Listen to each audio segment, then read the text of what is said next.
Vibrant Gujarat 2022 અંતર્ગત ગરવી ગુજરાતના આંગણે આયોજિત ઇન્ટરનેશનલ કોન્ફરન્સ ઓન એકેડેમિક ઇન્સ્ટિટ્યુશનના કાર્યક્રમમાં મારી સાથે મંચ ઉપર ઉપસ્થિત શિક્ષણ વિભાગના મારા વડીલ મુરબ્બી કેબિનેટ મંત્રી શ્રી જીતુભાઈ વાઘાણી, રાજ્ય કક્ષાના મંત્રી શ્રી કુબેરભાઈ ડિંડોર, રાજ્ય કક્ષાના મંત્રી શ્રી કીર્તિસિંહ વાઘેલા, શ્રમ અને રોજગાર અને તથા પંચાયત મંત્રી શ્રી બ્રિજેશભાઈ મેરજા, અમારા રાજ્યસભાના સાંસદ શ્રી નરહરિભાઈ અમીન, સાંસદ શ્રી પરબતભાઈ પટેલ, પૂર્વ ગૃહમંત્રી શ્રી પ્રદીપસિંહ જાડેજા,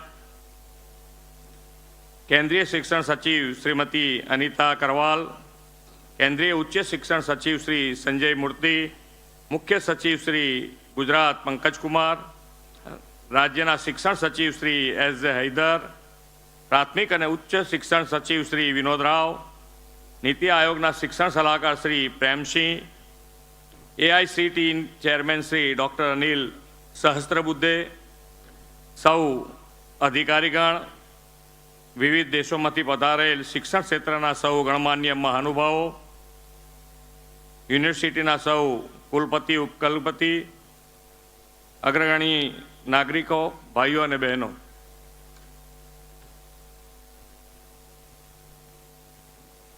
પ્રધાનમંત્રી શ્રી નરેન્દ્રભાઈ મોદીએ ભારતને જ્ઞાન વિજ્ઞાનના ક્ષેત્રે વિશ્વગુરુના સ્થાને બિરાજિત કરવાના શિક્ષણ સુધારાની નવી પહેલ કરી છે. માન્ય પ્રધાનમંત્રીના દૂરંદેશી માર્ગદર્શનના 3.5 દાયકા બાદ દેશમાં નવી નેશનલ એજ્યુકેશન પોલિસીની રચના કરવામાં આવી છે. આ નેશનલ એજ્યુકેશન પોલિસી નવા ભારતના નિર્માણમાં બહુ જ મહત્વપૂર્ણ ભૂમિકા નિભાવવાની છે. આદરણીય પ્રધાનમંત્રીના આત્મનિર્ભર ભારતના સંકલ્પને આ નીતિ બળ આપશે. આપણે આત્મનિર્ભર ગુજરાતથી આત્મનિર્ભર ભારતના નિર્માણમાં યોગદાન આપવા સંપૂર્ણ પ્રતિબદ્ધ અને સજ્જ છીએ. મારું માનવું છે કે આત્મનિર્ભર ભારતનો ધ્યેય પરિપૂર્ણ કરવા એનઈપીના માધ્યમથી વિશ્વભરના પ્રતિષ્ઠિત શિક્ષણવિદો, યુનિવર્સિટીના તજજ્ઞો આ વિચાર મંથન ગુજરાતને ગ્લોબલ એજ્યુકેશન હબ બનાવશે. આધુનિક જમાનાને અનુરૂપ આ નવી પોલિસીના અત્યંત અગત્યના પાસાઓ ઉપર મનોમંથન, વિચાર, ચિંતન કરવા માટે વિશ્વના શિક્ષણ ક્ષેત્રના અગ્રણી તજજ્ઞો આજે એક મંચ ઉપર ઉપસ્થિત થયા છે તે ઘણી આનંદની વાત છે. Canada, Australia, United Kingdom, Norway અને ફ્રાન્સ જેવા દેશો આ કોન્ફરન્સમાં કન્ટ્રી પાર્ટનર તરીકે સહભાગી બન્યા છે. British Council, Times Higher Education, World Bank, UNESCO, UNICEF, UN Women, the Organisation for Economic Corporation and Development આ કોન્ફરન્સના આંતરરાષ્ટ્રીય પાર્ટનર્સ છે. એટલું જ નહીં, skill India, NSDC, NITI Aayog, AICTE, NBA, NEDCIL અને આઈકેર નેશનલ પાર્ટનર પણ બન્યા છે. આ ઉપરાંત ઘણા એજ્યુકેશન પાર્ટનર્સ અને CII ઇન્વેસ્ટ પાર્ટનર છે. આગામી સપ્તે 10 થી 12 જાન્યુઆરી દરમિયાન વાઇબ્રન્ટ ગુજરાત ગ્લોબલ સમિટ યોજાવાની જઈ રહી છે. આજે અહીં શરૂ થયેલી આ ઇન્ટરનેશનલ કોન્ફરન્સ એજ્યુકેશન સેક્ટર માટે વાઇબ્રન્ટ સમિટ જ છે. કોઈ પણ દેશના સર્વાંગી વિકાસ માટે એક સુઆયોજિત શૈક્ષણિક નીતિ ખૂબ જરૂરી છે. વડાપ્રધાન શ્રી નરેન્દ્રભાઈના નેતૃત્વમાં નવી રાષ્ટ્રીય શિક્ષણ નીતિના અમલથી દેશ આર્થિક, સામાજિક, રાજકીય, બૌદ્ધિક અને શૈક્ષણિક ક્ષેત્રે ક્રાંતિકારી પરિવર્તન માટે સજ્જ બન્યો છે. દેશમાં મૌલિક અને પ્રતિભા સંપન્ન યુવાનોના ઘડતર માટે સમયને અનુરૂપ જરૂરિયાતો પ્રમાણેની વ્યાપક શિક્ષણ વ્યવસ્થા જોઈએ. તે વ્યવસ્થા પૂરી પાડવાનું મોટું કામ માન્ય વડાપ્રધાનની આગેવાનીમાં પાર પડ્યું છે. દેશના સુદૃઢ વિકાસનો પાયો નાખીને આત્મનિર્ભર ભારતના નિર્માણમાં આ પોલિસી મહત્વની ભૂમિકા ભજવશે, એમાં કોઈ શંકા નથી. આત્મનિર્ભર ભારતની પરિકલ્પના હવે વાસ્તવિક સ્વરૂપ ધારણ કરી રહી છે ત્યારે નવી એજ્યુકેશન પોલિસીના સુચારુ અમલીકરણથી ગુણવત્તાયુક્ત શિક્ષણ માટે દેશમાં સાનુકૂળ માહોલ ઊભો થઈ રહ્યો છે. દેશના દરેક વર્ગ અને વિસ્તારના વિદ્યાર્થીઓ માટે ગુણવત્તાસભર શિક્ષણ સહેલાઈથી અને ઓછા ખર્ચે ઉપલબ્ધ બનાવવા પર આ પોલિસીમાં ભાર મૂકવામાં આવ્યો છે. આ ઉપરાંત આ પોલિસી અંતર્ગત ડિજિટલ ઇન્ફ્રાસ્ટ્રક્ચરના ઉપયોગ દ્વારા એજ્યુકેશન સેક્ટરમાં ગુડ ગવર્નન્સ સાકાર થાય એ પણ સુનિશ્ચિત કરવામાં આવશે. કોરોના મહામારીના કાળમાં ડિજિટલ એજ્યુકેશનની કામગીરી આપણે ખૂબ સફળતાપૂર્વક કરી છે અને આવનારા સમયમાં તેના વ્યાપમાં હજી પણ વધારો થશે. 2026 સુધીમાં સરેરાશ 30 વર્ષની આયુ સાથે ભારત દુનિયાનો સૌથી યુવા દેશ બનશે. આ ડેમોગ્રાફિક ડિવિડન્ડનો લાભ લેવા માટે શ્રી નરેન્દ્રભાઈ મોદીની કેન્દ્ર સરકાર ભાવિ નાગરિકોને ધ્યાનમાં રાખીને capacity building, skill development, research and innovation માટે ઊંચા લક્ષ્યો સિદ્ધ કરી રહ્યા છીએ. આપણા યુવાનો વર્તમાન અને ભવિષ્યના પડકારોનો સામનો કરવા માટે સજ્જ થઈ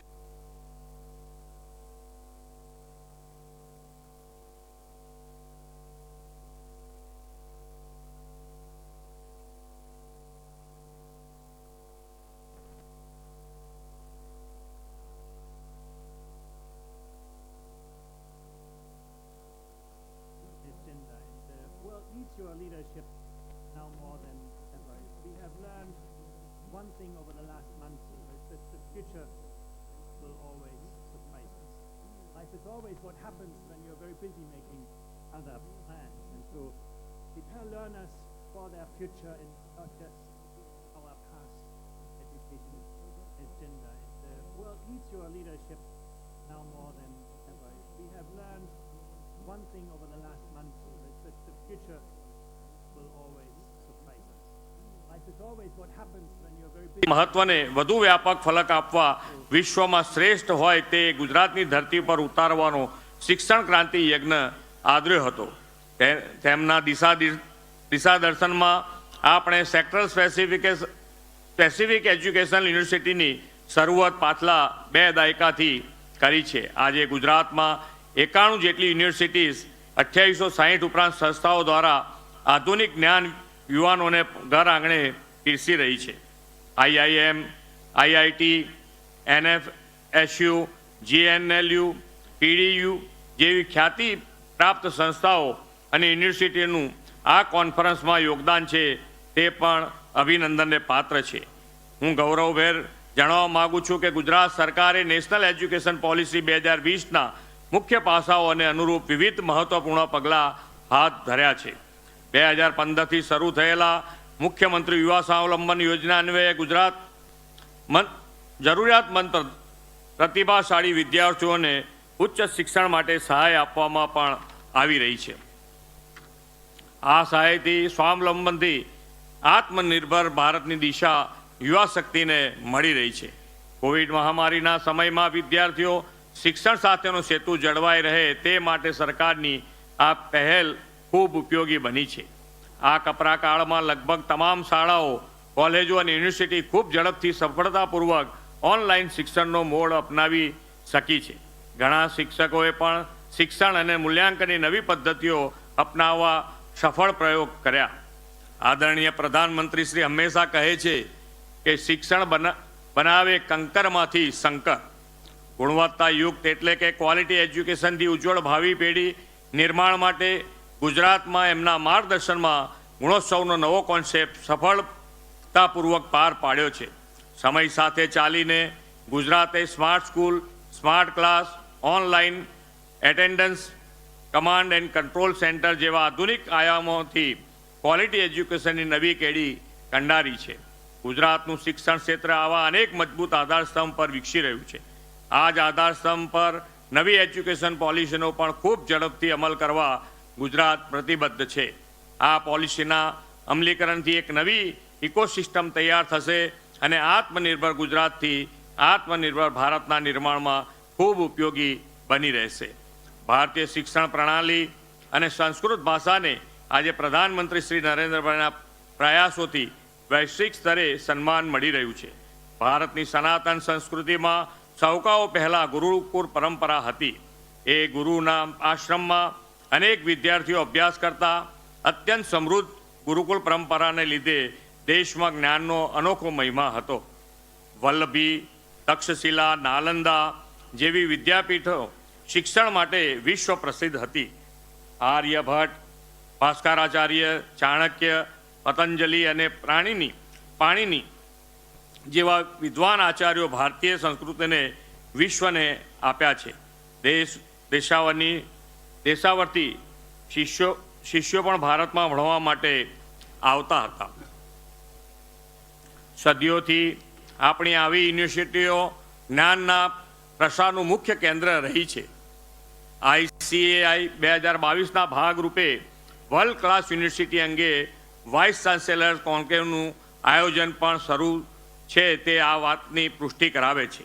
આપણી યુનિવર્સિટીને વર્લ્ડ ક્લાસ બનાવવા માટે સમય સાથે કદમ મિલાવતી જરૂરી પદ્ધતિઓ, પ્રણાલીઓ, માળખાગત બાબતો અને અભિગમ અંગેના કેસ સ્ટડીઝને સમજવામાં આ કોન્ક્લેવ ઉપયોગી બનશે એવું મારું સ્પષ્ટ માનવું છે.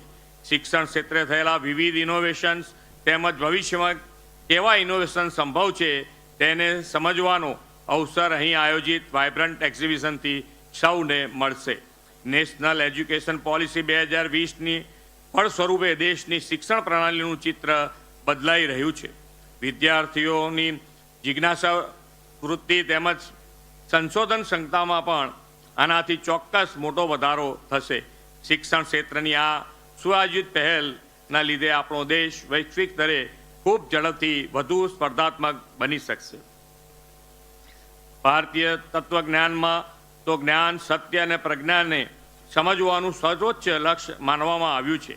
મનુષ્યની આંતરિક સંભાવનાઓ પૂર્ણ રીતે ખીલી ઉઠે, સમરસ સમાજનું નિર્માણ અને રાષ્ટ્રનો વિકાસ થાય, સાથોસાથ ચારિત્રવાન પેઢીનું ઘડતર થાય, એ માટે પણ શિક્ષણ એ પાયાની આવશ્યકતા છે. શિક્ષણ એવું હોવું જોઈએ જે વ્યક્તિને સારી રોજગારી તો આપે જ, સાથે સાથે ચારિત્રનું ઘડતર પણ કરે. વ્યક્તિને નૈતિક, તર્કબદ્ધ, કરુણામય અને અન્યોની દરકાર રાખનાર બનાવે તેવા શિક્ષણના પ્રસાર અને પ્રચાર અને વૈચારિક આદાન પ્રદાન માટે આ સમિટ એક ઉત્તમ મંચ બનશે. પ્રધાનમંત્રી શ્રી નરેન્દ્રભાઈએ દેશને આપેલી નેશનલ એજ્યુકેશન પોલિસી એમાં ઉદ્દીપક બનશે. શિક્ષણ ક્ષેત્રના પરસ્પર શ્રેષ્ઠ અનુભવોના આદાન પ્રદાનથી આ સમિટ ગુજરાતને ગ્લોબલ એજ્યુકેશન હબ ચોક્કસ બનાવશે જ. મને વિશ્વાસ છે કે નવી એજ્યુકેશન પોલિસીના અસરકારક અમલીકરણમાં તેમજ સૌ સ્ટેક હોલ્ડર્સ દ્વારા આ પોલિસીના લક્ષ્યાંકોની સિદ્ધિમાં કોન્ફરન્સનું યોગદાન મહત્વનું બનશે. આ સમિટને ફરી એકવાર સફળતાની શુભેચ્છાઓ પાઠવી વિરમું છું. જય જય ગરવી ગુજરાત. ભારત માતા કી જય. Vande Mataram. Thank you, Honorable Chief Minister, sir.